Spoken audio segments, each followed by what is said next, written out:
PM Modi का ऐलान आने वाले कुछ सालों में बदल जाएगा हिंदुस्तान। पूरी दुनिया देखेगी पीएम मोदी की ताकत। पीएम मोदी के नेतृत्व में इंटरनेट क्षेत्र में आई नई क्रांति। पहले 5G, अब 6G का नेतृत्व संभालेगा भारत। हैंग मोड में थी यूपीए सरकार, रीस्टार्ट करने, बैटरी बदलने से नहीं हुआ फायदा। पीएम मोदी का कांग्रेस पर वार।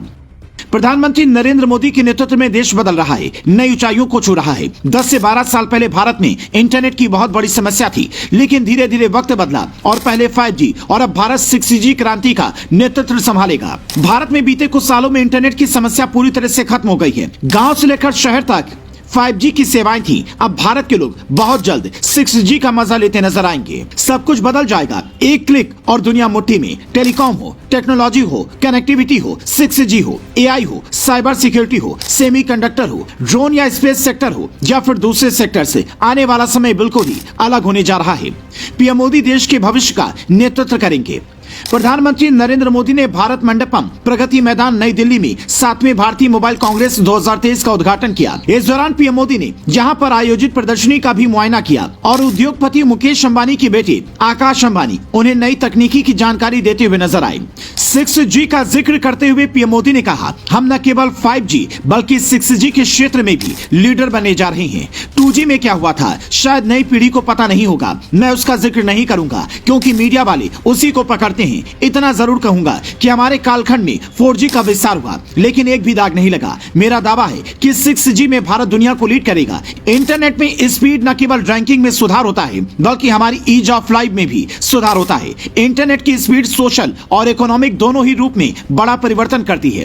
कांग्रेस का नाम लिए बगैर यूपीए सरकार पर चुटकी लेते हुए पीएम मोदी ने कहा, 2014 एक तारीख नहीं एक बदलाव है। बीते कुछ वर्षों में भारत की सबसे महत्वपूर्ण सक्सेस स्टोरीज में हमारा स्टार्टअप इकोसिस्टम भी एक महत्वपूर्ण स्थान ले चुका है। 2014 से पहले भारत के पास में कुछ 100 स्टार्टअप थे, लेकिन ये संख्या अब 1 लाख के आसपास है। बहुत कम समय में हमने यूनिकॉर्न का शतक लगाया और हम दुनिया के टॉप 3 स्टार्टअप इकोसिस्टम में से एक बने हैं। यह भी बहुत अच्छा है कि स्टार्टअप्स को प्रोत्साहित करने के लिए इंडियन मोबाइल कांग्रेस ने एस्पायर कार्यक्रम की शुरुआत की है। इस पड़ाव पर हमें यह भी याद रखना होगा कि हम कितना दूर आएंगे और कितनी परिस्थितियों के बाद इतना दूर आए हैं। पीएम मोदी ने आगे कहा, आप 10 से 12 साल पुराने समय को याद कीजिए जब आउटडेटेड मोबाइल फोन की स्क्रीन बार बार हैंग कर जाती थी।